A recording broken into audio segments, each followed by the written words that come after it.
मुंबईसह राज्यातल्या शेवटच्या टप्प्याचं मतदान झालं। मात्र मशालवर जिथं मतदान होत होतं त्याच ठिकाणी संथ गतीने मतदान झाल्याचा आरोप उद्धव ठाकरेंनी केला।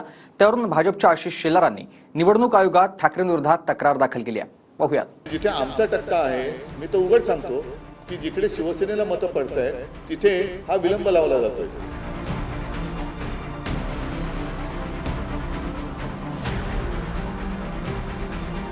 कालचा उद्धवजींचा प्रकार हा निवडणूक आयोगाच्या अधिकाऱ्यांवर दबाव टाकणारा होता।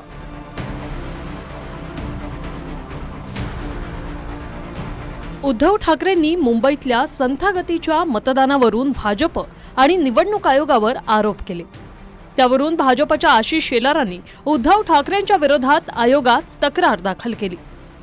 उद्धव ठाकरेंची वक्तव्य खोटी आणि दिशाभूल करणारी असून आचारसंहितेचं उल्लंघन केल्याचा आरोप शेलारांनी केला। कालचा उद्धवजींचा प्रकार हा निवडणूक आयोगाच्या अधिकाऱ्यांवर दबाव टाकणारा होता। त्यांची तक्रार निवडणूक आयोगाकडे केली आहे याचं एक पत्र त्यांनी दाखवावं। त्यांनी मीडियाच्या माध्यमातून जी केलेली बयानबाजी आहे ती या निवडणूक आयोगाच्या अधिकाऱ्यांचे नाव नंबर शाखेत द्या, हम उनको देख लेंगे, ही कुठली भाषा आहे? या व्यवस्था मोडकळीस आणण्याची भाषा आहे का? आणि म्हणून जे सुप्रीम कोर्ट म्हणालं संशय आणि अतिसंशय सगळ्या व्यवस्थांवर निर्माण करायचा, या पद्धतीची कामं काही लोक करतायत।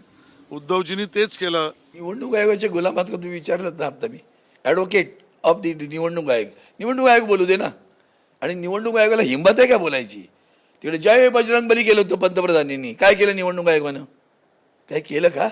इकडं मध्य प्रदेशामध्ये माननीय गृहमंत्री सांगतात की तुम्ही आम्हाला मतदान करा, आम्ही तुम्हाला अयोध्येला रामाचं दर्शन करायला फुकट घेऊन जाऊ। कारवाई केलीत का? तिथं काळजी करायला पाहिजे होती ना। तिथे वकील हे पुढे का नाही आले विचारा ना, तेव्हा तुमची जातकेळी बसली होती का? सोमवारी मुंबईतल्या सर्व 6 लोकसभा मतदारसंघासह ठाणे आणि कल्याण, पालघर अशा एकूण 13 ठिकाणी मतदान झालं। पण ज्या ठिकाणी शिवसेनेची मशाल किंवा महाविकास आघाडीच्या उमेदवारांना मतं पडत होती त्याच ठिकाणी मुद्दाम मतदान संथ गतीने केल्याचा आरोप ठाकरे गटाचा आहे।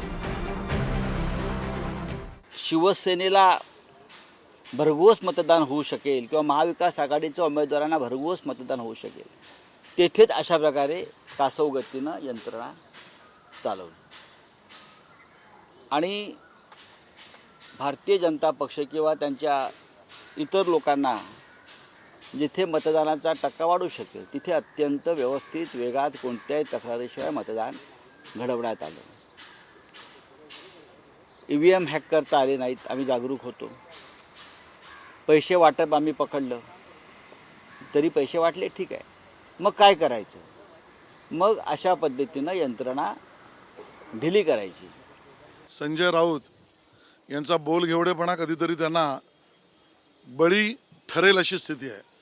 सगळ्यात कमी मतदान झालं कुलाब्यामध्ये, त्यांचा संजय राऊतांचा संबंध काय?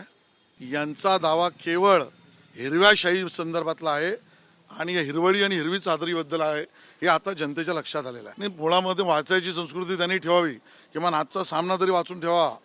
आजच्या सामन्यात त्यांनी लिहिलेलं आहे की कोण जाणार आणि कोण येणार आणि मुंबईकरांचे धन्यवाद, हा लेख तुम्हालाही सांगतो आणि त्यांनी वाचून ठेवा। मुंबईत 3 ते 4 तास मतदानासाठी लागले, ही तर वस्तुस्थिती आहे। स्वतः मतदारांनी आपल्या संतप्त प्रतिक्रिया ऑन कॅमेरा सांगितल्या। काही ठिकाणी तर मतदान न करताच वैतागून मतदार घरी परतले। कभी बोलते सर्वे डाउन है, कभी बोलते स्लो काम चल रहा है, कभी तो क्या धूप इतनी चटाचट, पानी नहीं है, कुछ नहीं है।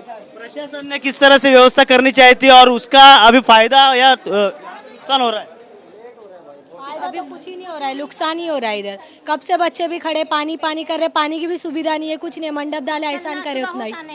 फिर पैर, हाँ पैर से भी होता नहीं, चलना होता नहीं। वाला वो कांप रहे थे, खाला कितना उनको बिठाए उधर कुर्सी पे बिठाए, उनको कितना कांप रहे थे, शुगर बीपी वाले वो भी। बूथ में से वो लोग नहीं कर रहे, डिले कर रहे, कुछ भी कारण नहीं बता रहे, बस स्लो काम कर रहे हैं उन लोग, क्योंकि पब्लिक लोग ने देख लिया बहुत ज्यादा वोटिंग के लिए ये साल। जिस तरह से काम चाहिए उस तरह से हो रहा है, पास नहीं हो रहा है, स्लो हो रहा है, भीड़ नहीं लगना चाहिए। पब्लिक धूप में खड़ी है, प्यासी, गर्म कितना है देखो ना। पहले बड़ी धूप में लोग खड़े थे, बुजुर्ग खड़े थे, हैंडीकैप खड़े थे, महिलाएं खड़ी थी, तो जब लेट हुआ है, जो लेट हुआ है उसका तो उनको भुगतान देना चाहिए ना। उतना थोड़ा सा तो कम से कम पब्लिक को कंसेशन दो, पब्लिक को थोड़ा तो सपोर्ट करो। पब्लिक आज इतना उतरी अगर वोट देने के लिए, अपना अधिकार यूज करने के लिए, उनका हक उनको मिलना चाहिए कि नहीं मिलना चाहिए। मतदान केंद्रावरील सोयी सुविधा आणि मतदान संथ गतीने केल्याचा आरोप उद्धव ठाकरेंचाच नाही तर भाजपचाही आहे। स्वतः भाजपचेच उमेदवार पियुष गोयलही संतापले आणि फडणवीसांनीही निवडणूक आयोगाकडे अशी तक्रार केली। तर आता मुख्यमंत्री शिंदेंनीही मुख्य सचिवांना चौकशीचे आदेश दिलेत। महाराष्ट्रातील 5व्या टप्प्यातील मतदानाची टक्केवारी घटली, त्यामागे मतदान प्रक्रियेतील संथपणा कारणीभूत होता का? मतदानावेळी वृद्ध मतदारांना रांगेचा आणि कडक उन्हाचा परिणाम मतदानावर झाला का? 5व्या टप्प्यातील मतदान प्रक्रियेची प्रशासनाने पुरेशी काळजी घेतली नव्हती का? मतदानाची टक्केवारी कमी का झाली आणि प्रशासन कुठे कमी पडलं याची चौकशी करा, असे आदेश मुख्यमंत्र्यांनी दिले। 5व्या टप्प्यात एकूण 55% मतदान झाले। मुंबईत मोठ्या प्रमाणात मतदार भर उन्हात घराबाहेर पडले, तशा रांगाही दिसल्या, पण मतदारांना तात्काळत राहावं लागलं हे सत्ताधारीही सांगतात। Bureau report, TV9 Marathi.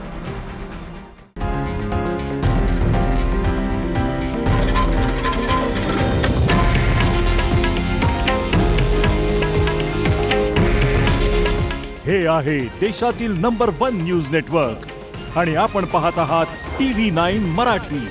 काळजी तुमची, हित महाराष्ट्राचं।